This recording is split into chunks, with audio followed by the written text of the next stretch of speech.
teď to bude soud. Versus Sofča versus Patrik. Ten je tam. A Patrik, takže Patrik ukradl Naškovi peněženku a hodil ji pod stromeček. A obvinuje Patrik z toho Sofču. Ale byl to Patrik, je to úplně jasné. My to víme, my jsme tam byli si. No toč ho! Naškovou. No toč ho! A zde přítomný Patrik. Jo, to je... Souboj! Zavři oči, Patriku. Počkej, komentář. Vypadá to na silný boj. Šibám proti šibánu, natoč to.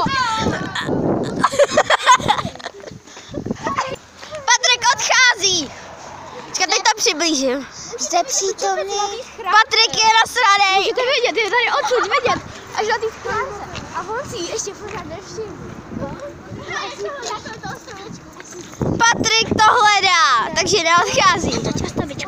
Takže, a on to furt hledá a je to kryté. Na to Naškovi peněženku hodil do stromečka a dělá, že to není. Takže, a tady to bylo všechno. Teď ještě tady si něco vám dodám.